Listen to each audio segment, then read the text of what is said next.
Hello, everyone. My name is Hayden Lee. I'm a Master Certified Executive Life and Leadership Coach, and I'm so excited to be continuing my Enneagram series, where every time we are meeting a different group of Enneagram types to really explore the thinking patterns, the behavior patterns, and the feeling patterns of each type. And I'm so excited for us to meet our Enneagram Type 8s today. But before we do that, I want to remind everyone what the Enneagram is. I really like to think of the Enneagram as a system of self-awareness and self-liberation, really. And what do I mean by self-liberation? I see it as a map to really navigate around for you to, one, be really aware of your own type. And when you're aware of that, you're able to navigate around in order to be the best of all the types, right? With your home base being your core type. And I want to remind everyone that the Enneagram is about motivation, not behavior. So I really want to make sure people understand that. So we really don't know people's types on the surface, even though sometimes it's fun to guess based on stereotypical behavior patterns. We don't really know the motivation of why people do what they do. So that's why it's really important for us not to use the Enneagram just as like a fun stereotyping tool, but really as an opportunity to really understand people's motivations, understand why they do what they do. And of course, when we understand why we do what we do, it is definitely a better understanding of ourselves, more awareness. And like I said, that is the first step to self-liberation in order to break free from our unhealthy patterns of thinking, acting, and feeling in order to integrate into our best selves. With that said, let's meet our awesome Enneagram Type 8s today. Enneagram 8, sometimes called the active controller or sometimes called the challenger. The core motivation of the 8 is to be in control and to be strong, and also to avoid weakness and vulnerability. And I'm just going to throw this out there. I think Type 8s are actually the most misunderstood of all the types. So I hope we can dispel some myths today with our awesome Type 8s today. And sorry, Type 4s, as Type 4s want to be unique and the most misunderstood. I actually think Type 8s are the most misunderstood. So sorry, Type 4s, you are actually kind of ordinary. Woo! I went there. No, just because that is that, fours don't want to hear that. But I really do think 8s are really misunderstood. So with that said, if we could just go around and introduce ourselves, just please say our name, where we're from, and a brief introduction to what you do. So who wants to start? I'll go. Yes. My name is Parisa Bania. I'm currently in Chicago, but in the process of moving south next week. What I do is I coach high performers, high-end leaders, people who I call badasses. They're used to turning things into gold, but sometimes they need help getting out of their own way. Love it. I'll go. My name is Matt Chavlovich. I'm based right outside of New York. I have a company called Today I Begin, and I help creators and leaders do their impossible.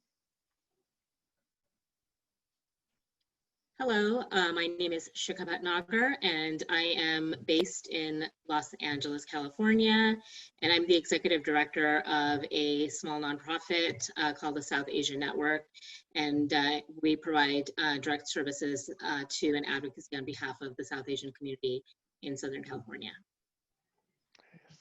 Cool, thank you. Welcome everyone, Parisa, Shikha, and Matt.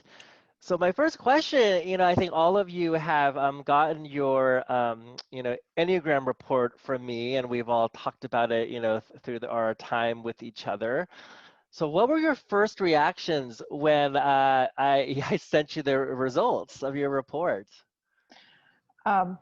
Dismay. I was horrified. And I remember thinking to myself, I'm really not a mouth-breathing knuckle dragger. But this report is leading me to believe that I'm mistaken in that assumption that I'm not a mouth-breathing knuckle dragger. There are a lot of truths in there, a lot of truths I was good with, and then a lot of really truths that they cut to the core.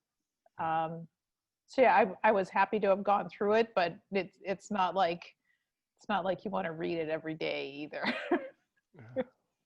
I agree with that. I was angry. I was like, no. but then as I kind of understood more and I aligned with more, I said, okay, all right, I'll accept that and I'll own that. Nice. I had sort of a different reaction to this. My astrological sign is a Leo, and I'm also was born the year of the fire dragon. So I have always had this, and just my personality. So I've always had this, when you read about yourself, you sort of see that other side. And while the Enneagram is different, I sort of had those same feelings of, oh, this is, I've read this before about myself, even though this is a different type of assessment. And it's a combination of, what others said, like, where it's like, oh gosh, almost like shame in a way. But then equally, there's this weird sense of pride because of that uniqueness where you know that you stand out in a way. So it's like a combination of those two feelings. Oh, we stand out. Yes. We let people know. Yeah. Absolutely. I think that's a great point all of you made, which goes to my point that I sometimes feel like the 8 is the most misunderstood, and sometimes it's the most misunderstood of 8s themselves, right? Because I think I heard, a little bit from all of you, like the anger came up and not wanting to be an 8, and then really the gift of the Enneagram, it's not to fight it, but to embrace it. Because 8s are natural leaders, and 8s can be amazing leaders and amazing advocates for people, but it's about, like any of the types, it's really the ability to become aware of your strengths and challenges and how to really harness those and manage those. But yeah, I hear from many people who are 8s, like they didn't want to be an 8, or they were, pissed they were an 8, which is, I hate to say it, but true to type. Because with 8, anger is their main emotion that they grapple with. And with 8s, oftentimes the anger is external anger.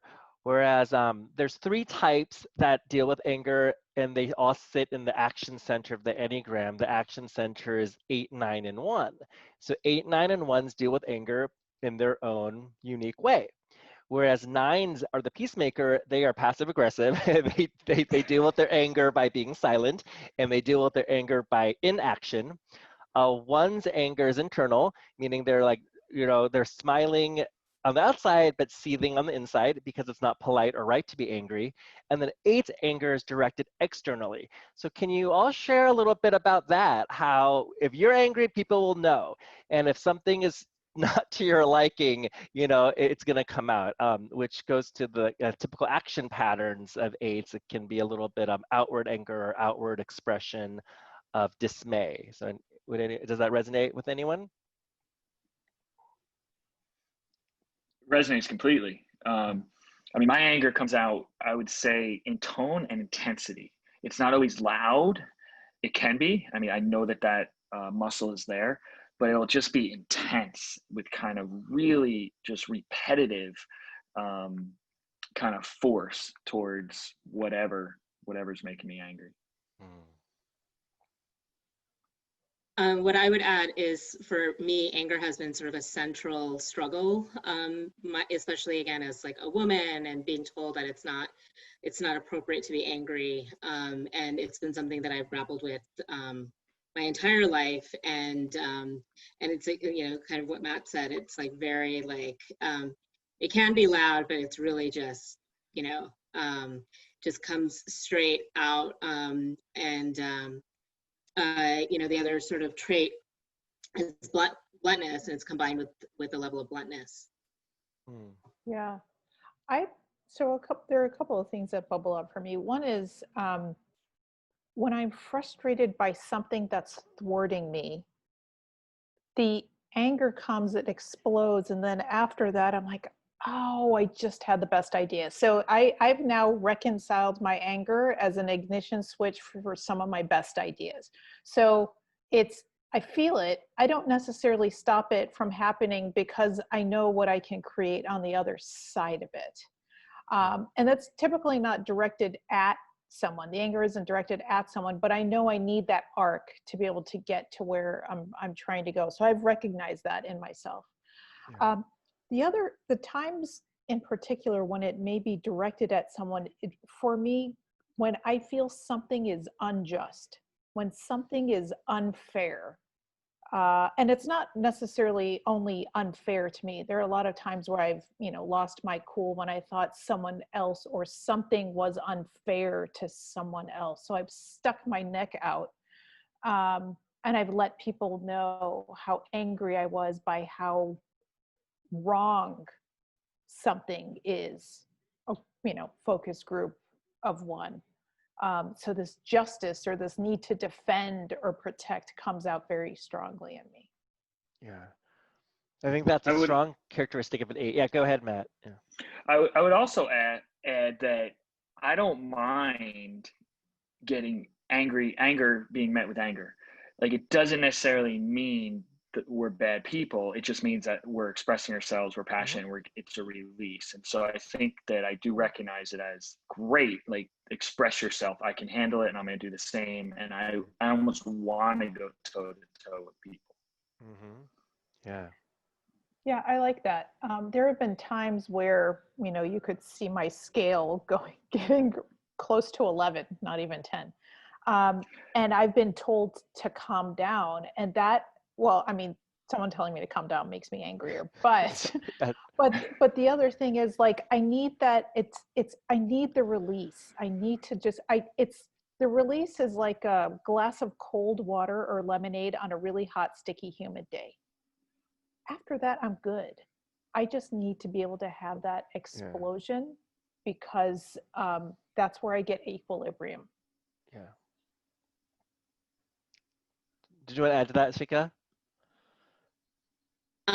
No,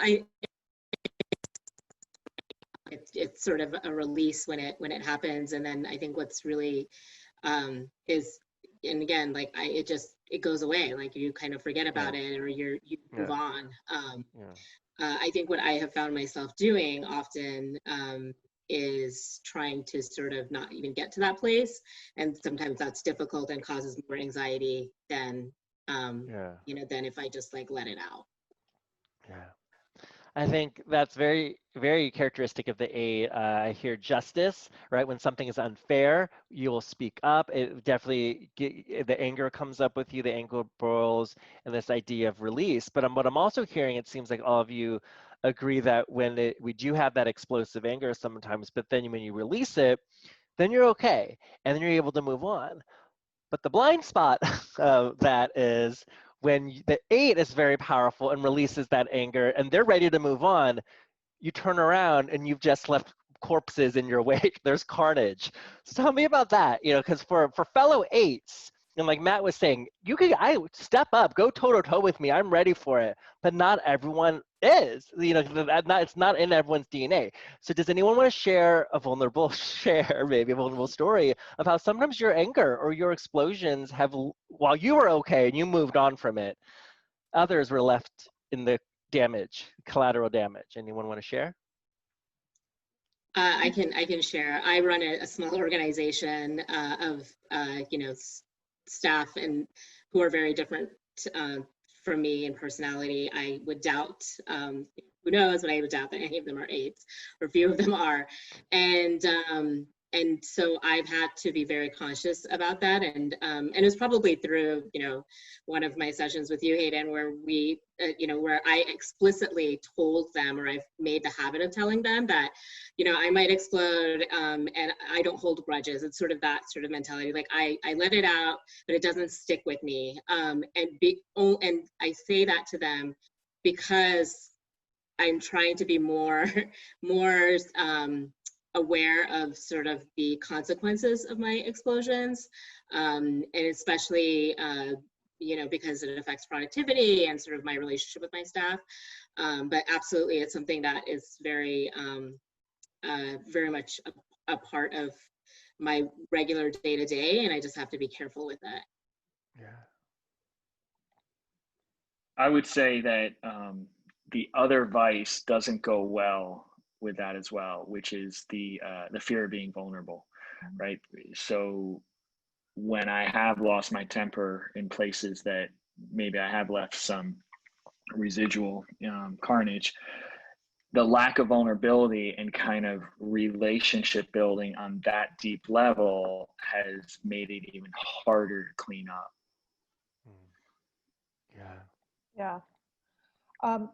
My corporate life, I had any number of instances where I was burning more bridges than I could build them, mainly because I felt I felt like I wasn't allowed to be me, or I wasn't allowed to express. And so I I would just get really frustrated or angry, and uh, it it hurt me professionally. I'm not going to lie. Yeah. It turns out I have made my peace with it. I should never have worked in big corporates. Those places are not my spaces, but nevertheless the net effect is the same. Yeah. Speaking to Matt's point about vulnerability, anytime now I sense I've crossed the line, I immediately make amends. It doesn't necessarily make that person feel better, but it's important to let that person know that I see what I did. Yeah. Yeah. And maybe and eventually they'll forgive me or not, but it's important to let someone know that you know what you did and you see what that impact was on that other person, and you take responsibility for it. That's been I mean, it's uncomfortable, but that's been helpful to me immensely. Absolutely, and I acknowledge you for that awareness to, I mean, that takes a huge vulnerability to own up to when you hurt someone unintentionally or when you cross the line.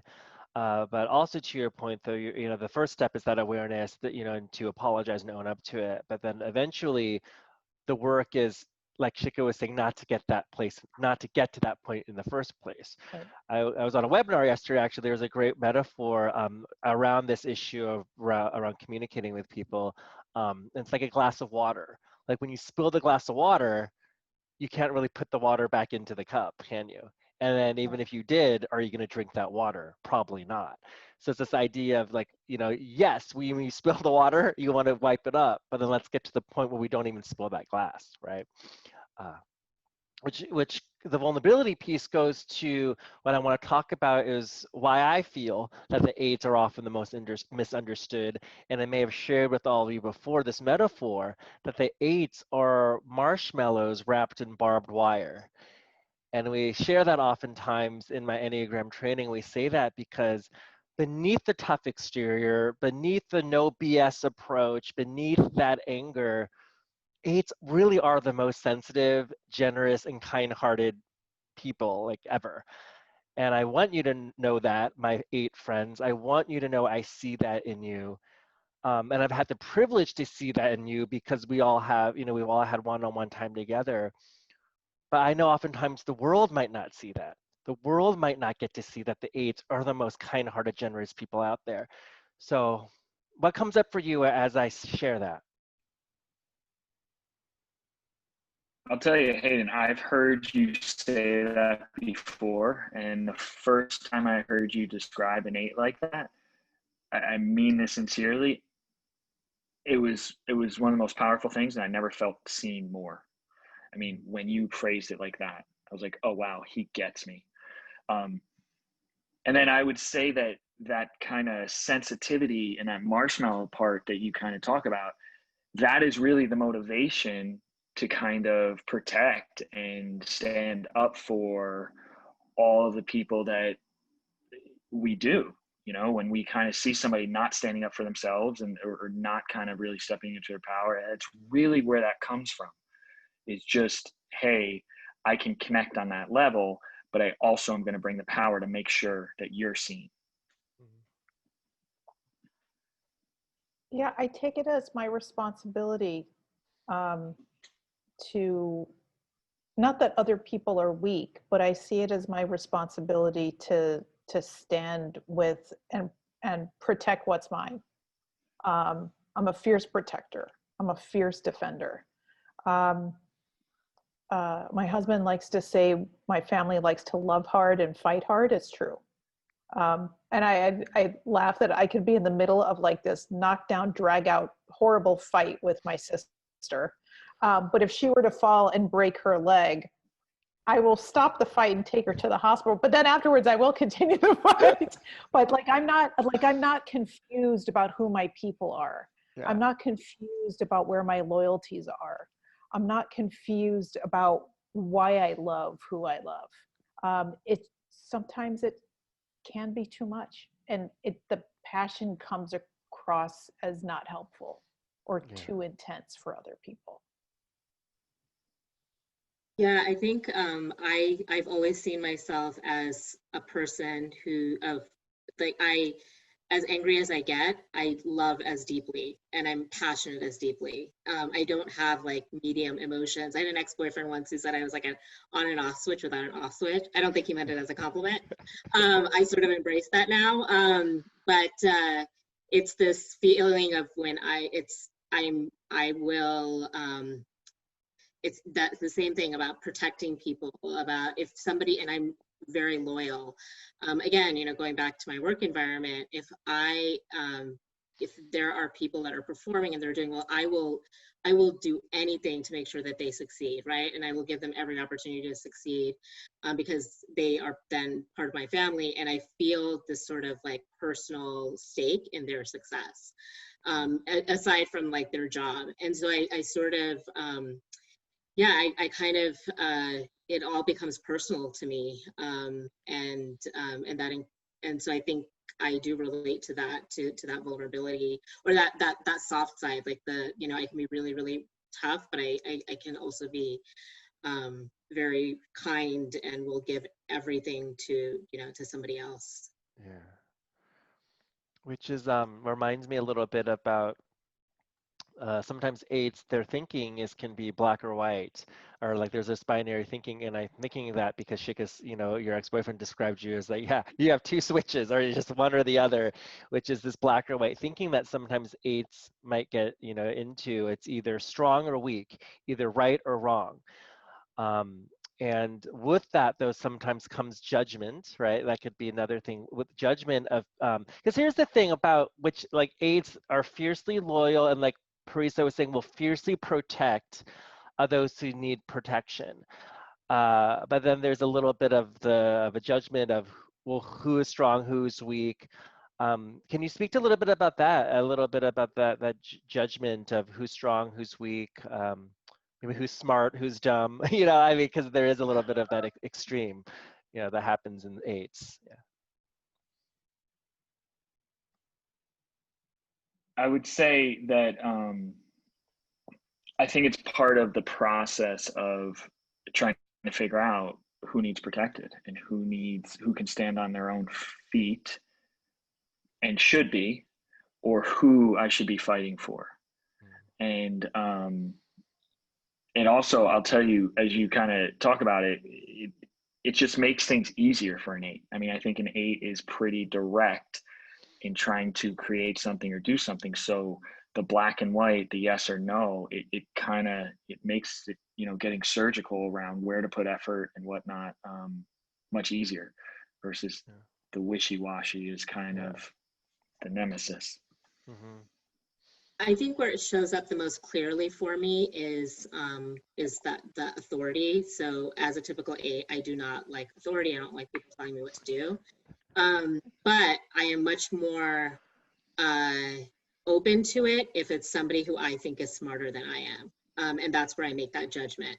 So if I don't view that person as smarter or more capable than me, I do not want them telling me what to do, and I will respond accordingly.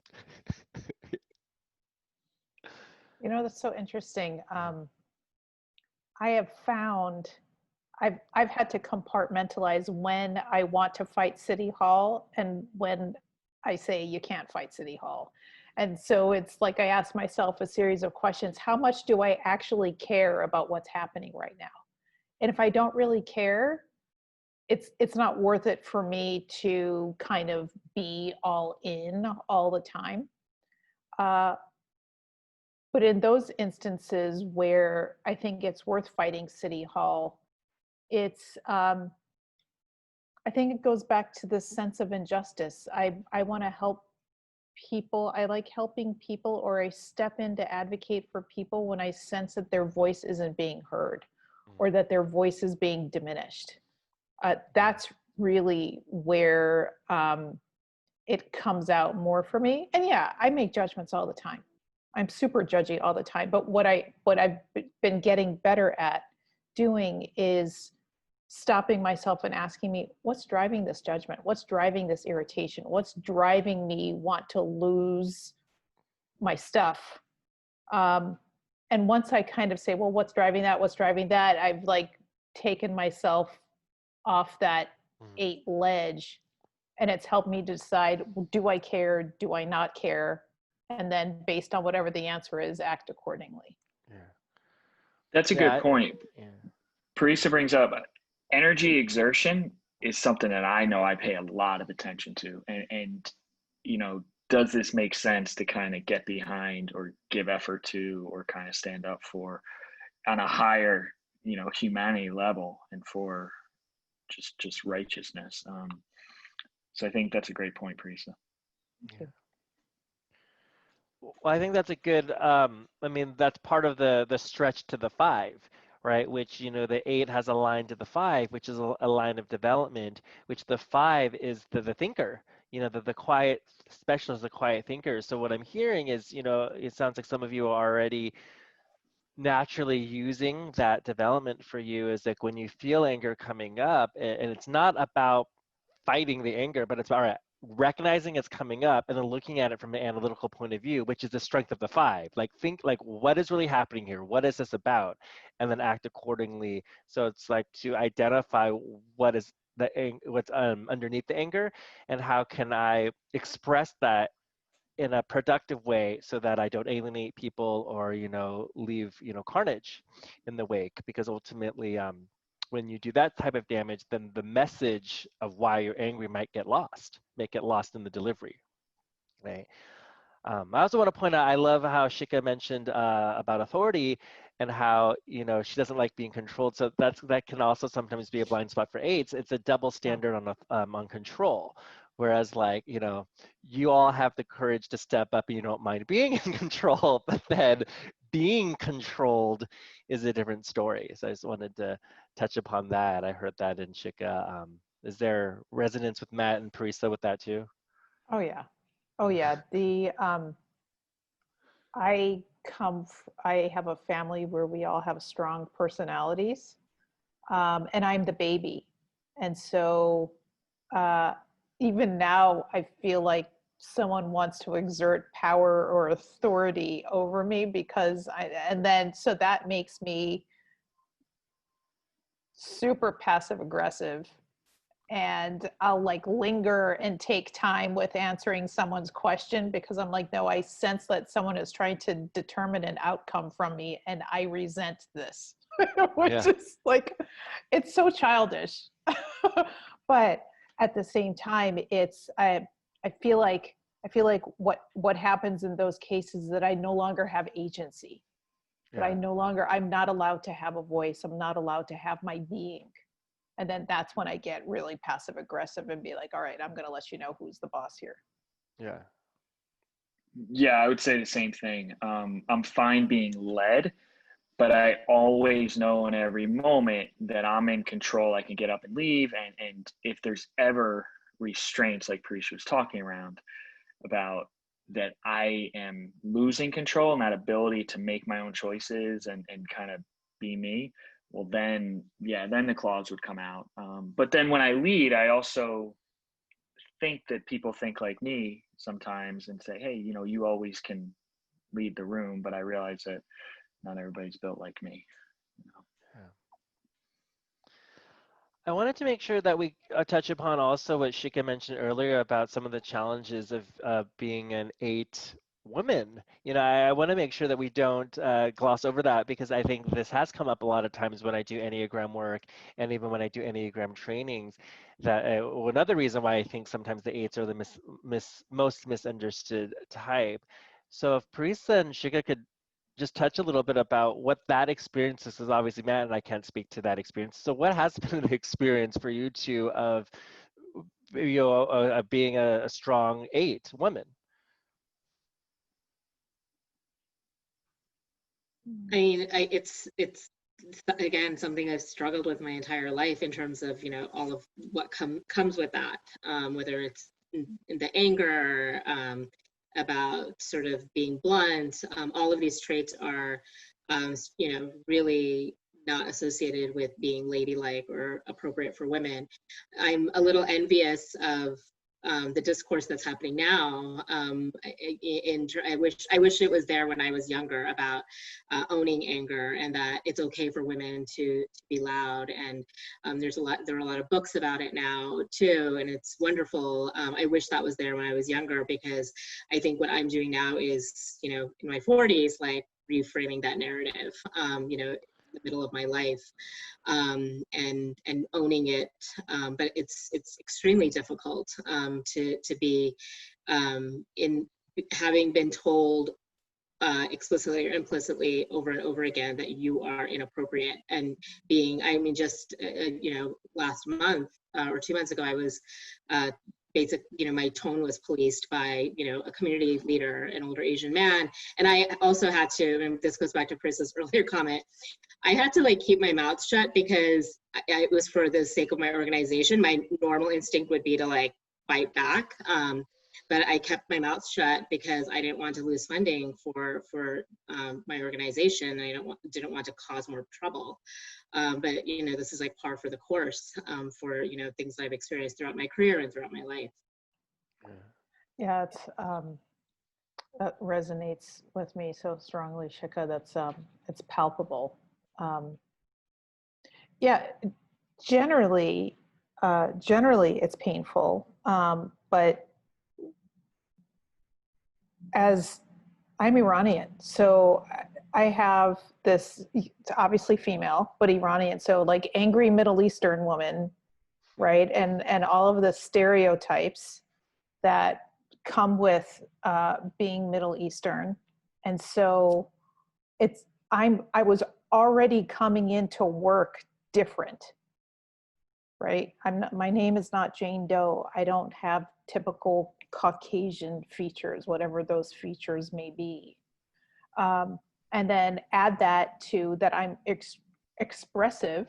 It's not a mystery what I'm thinking or feeling. I can't hide ever what I should never play poker. You can't ever, I would suck at it.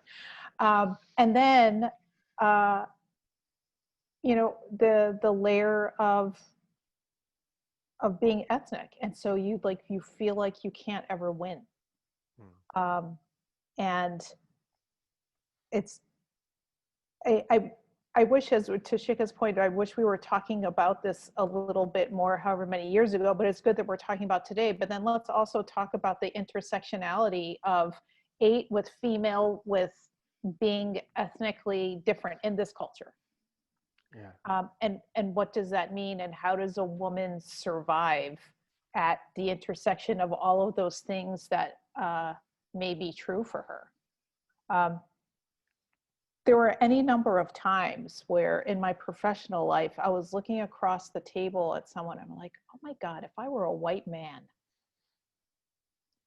none of you would say anything. And there have been plenty of times where I saw people who were white behave in ways that were so, that I knew crossed the line, nothing. But as soon as I did something wrong, and I did, I'm not denying that I may have caused some damage, but it felt like the punishment never fit the crime for me. And that's the thing is that I think is hard for women just generally is, it's bad enough you're judged for your looks. It's bad enough that is she likable? But then, and then also, can she do the job? She's not getting paid as much as a man gets paid. She's different and she's angry. It's really frustrating. It's very frustrating. Yeah. Can I add, totally as an aside, this is really interesting. I always, my prompt, I'm from Las Vegas. This is my hometown. And I always say, I'm from Vegas, but I don't have a poker face. I suck at poker because I don't have a poker face. So it's so funny that you said that, because it's so interesting, how everything just shows up on our face. Oh yeah, 100%. Thank you for sharing that, Parisa. I think Parisa and I talked the other day, and I think with the each type has a vice and a virtue, right? And the vice for the 8, it's lust, and it's lust. It's this uncontrollable urge for excessive power, lust. Unable to control that anger. So it's not just lust, in a triple X way, but that might be part of it too, in terms of like uncontrollable urge, and succumbing to the urge. But the virtue of the 8, though, is innocence. So it's this idea of innocence, of really having a open heart, really softening the edges, sharing vulnerability, sharing, your weaknesses and fears, but really from this place of like innocence, because I know 8s with that anger comes a little bit of like, and the anger it can be justifiable in the terms of life experiences you've had. We've all had that pain and hurt that contribute to the anger we have. But innocence, remember, is like not having the chip on the shoulder, right? Or not being jaded, right? So that's the liberation for the 8, is to let go of the anger and to not succumb to these urges of power or control, and to just live in a space of non-judgment, live in a space of open-heartedness and vulnerability. So what are your all thoughts on that? How that's your key to liberation?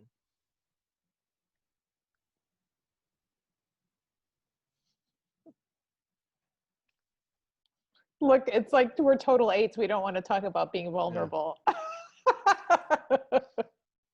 But it's the key, and it's not easy, but it's the key to set you free. Yeah. I've noticed that. I mean, and you talk about innocence. Yeah, I'll add wherever our anger shows up, or our power force shows up, there's no manipulation. We're not using it to manipulate. We're using it to do what we think is good. But you're absolutely right around the judgment, and just kind of is where losing the judgment of everyone else, of society around us, and of ourselves is kind of where all the freedom lies. And being able to kind of turn inward almost more than outward, and kind of really say, okay, it's not all mine to do, and maybe I should focus on me more, and just kind of what's going on with me more. I think I've found a lot of freedom, a lot of control, and just a lot of added value. I think it's probably what I struggle with the most is finding that space of innocence and creating it. And I think right now is a really good time to sort of capture that, because you can't be in control. Everybody's going through it. So you can't say like, oh, this is unfair that I have to sit at home, because literally everybody's sort of in the same boat, more or less. And it sort of gives that space of like having to let go a little bit and just letting things slide, and it creates that openness of like self-reflection and being able to like think more creatively, and just room for other stuff, of that curiosity that doesn't necessarily exist when you're just like trying to just like fight. Yeah, I think innocence is where creativity lives. And how much more could we create, no matter how it is that you create? I'm not saying literally like you're an artist or you're a writer or whatever, or I used to be very literal, that creative meant that you were an artist, a singer, writer, etc. And so I'm wondering what the opportunity cost is of not allowing our creativity to come out, because we have boxed in the idea of innocence. How have we harmed ourselves by not doing that? And then who else have we harmed by not sharing the gift of our innocence, or the gift of our vulnerability? There might be someone out there that is craving a really delightful marshmallow like Matt, and a delightful marshmallow like Shika. Yeah. Why are we hiding them behind barbed wire? Yeah. One of the great things about innocence, well, one of the great things about the virtues, and then also of innocence as a virtue, is a little bit of looking at things with a objective perspective, right? Without, like, let's look at this without the anger. Let's look at this like without this, because the trigger is anger, or when you're triggered, you get angry. But then, like Parisa was saying, all right, let's look at this from an innocent point of view, a neutral point of view. Like, what is this really about? Which goes to the line of development. There's two lines of development for the 8. It's to 5 and 2. And what does that mean? So the development is a way for us, remember the Enneagram is like a map, right? So we live at 8, but then we want to be able to scoop up the best of other parts of the Enneagram. And 5 and 2 in particular are two types that will both help you grow and help you stretch. But there is a little nuance called a stretch line and a release line.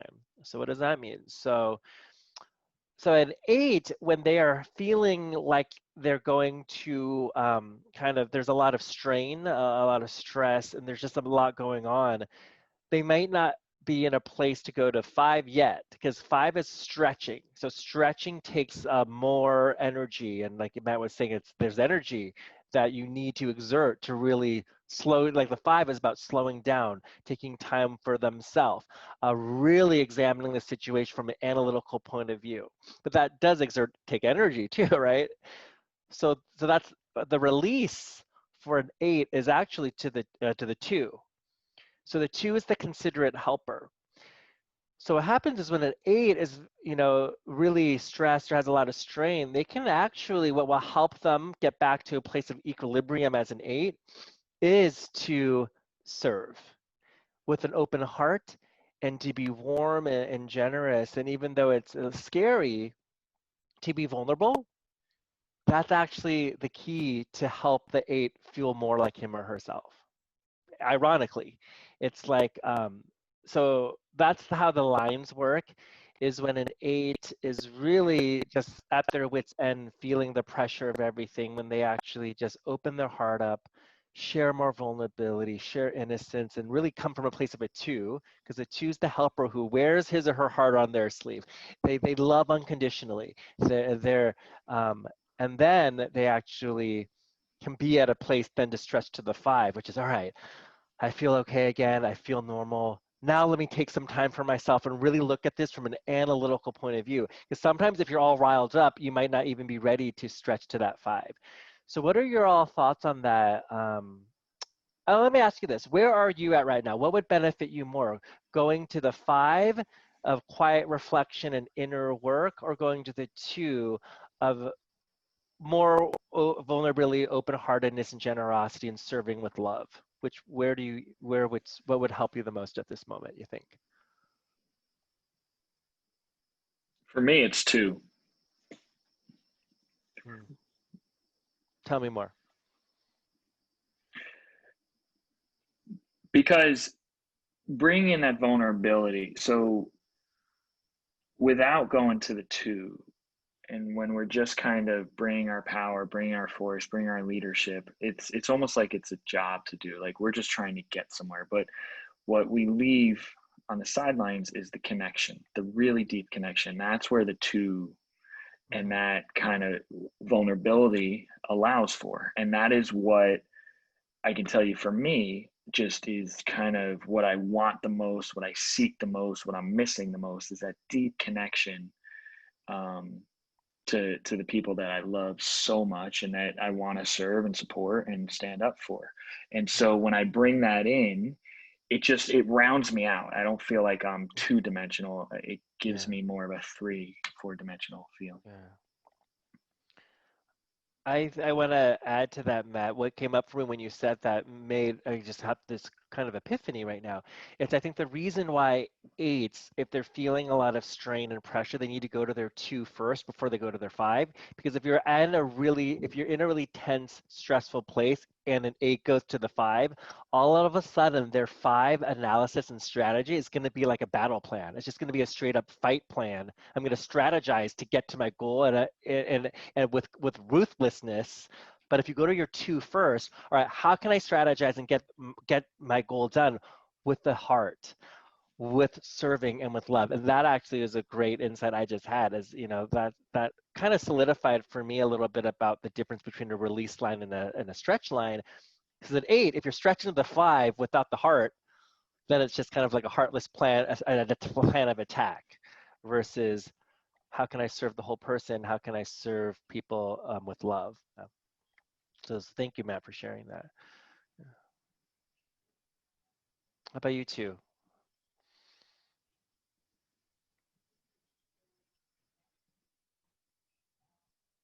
Yeah, I'm not sure. I don't know what the answer to that question is. I think my initial instinct is the 5, where I am right now, just sort of, I guess I see it as like, just like, I don't know if this is right or not, but the way that I see it is almost like a detachment, right? Like from like all of the stressors that are currently like in place. And this is a way to just like remove myself. And I think that's my instinct right now, is like, that's like what I crave. Not crave, because that comes with anxiety too. But like, yeah, it's like a flight instinct in a weird way. I don't know if I'm making sense. Well, let me help you make a distinction, Shika. There's a distinction between detachment and non-attachment, right? So the gift of the 5, or the virtue of the 5, is non-attachment, right? So what that means is detachment is shutting down, not caring, and just totally removing oneself from the picture.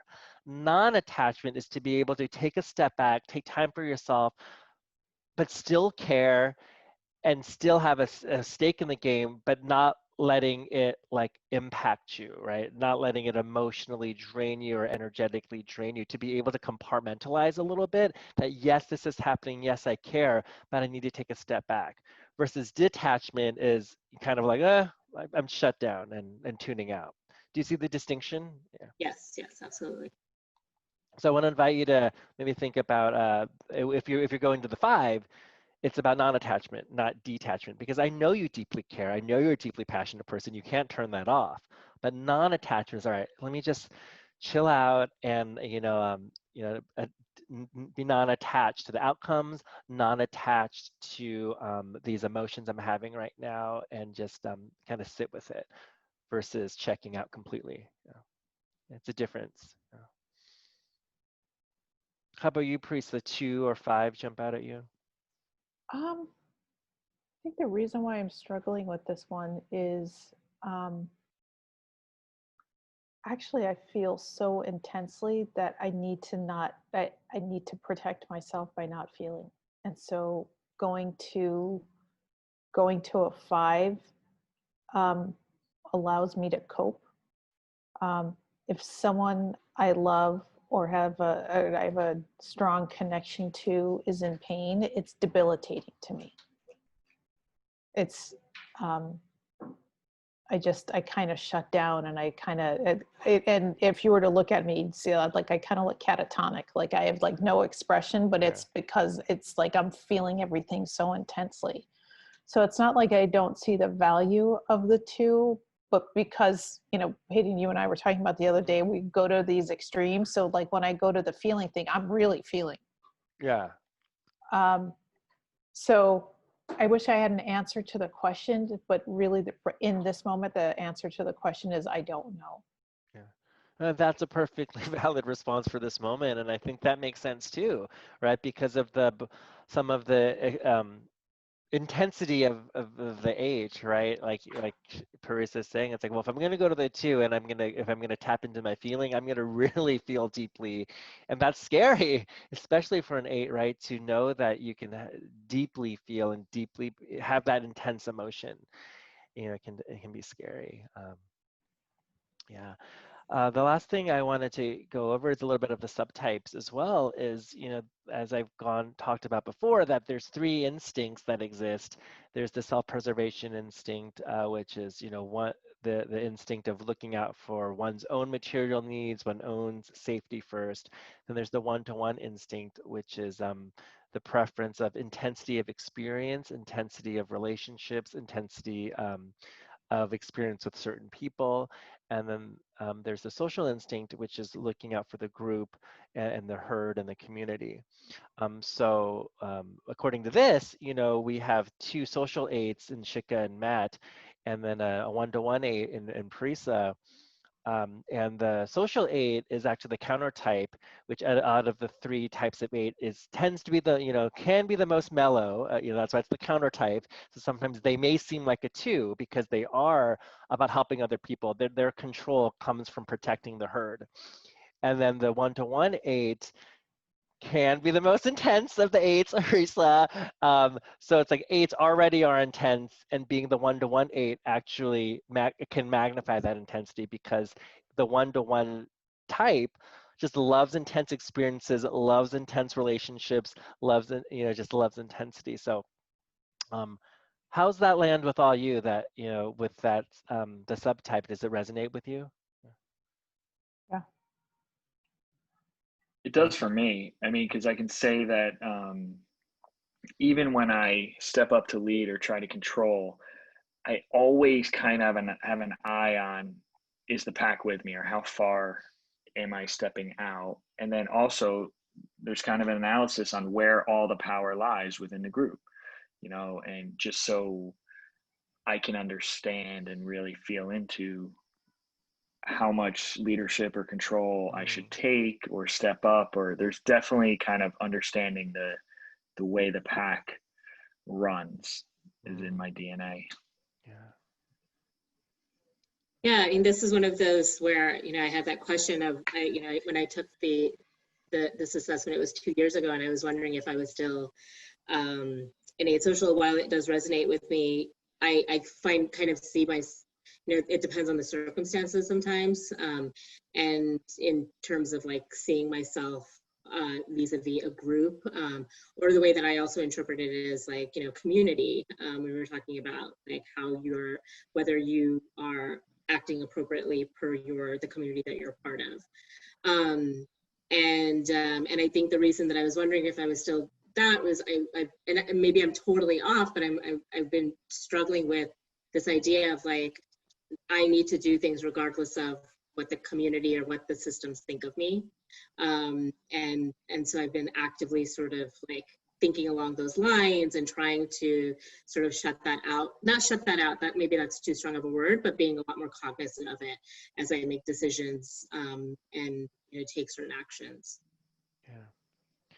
Well, I think the social social does not mean necessarily social in terms of extroverted or gregarious. Social means actually what you two said, is being aware of social hierarchy, being aware of how my actions may impact the group. Like that is the social instinct.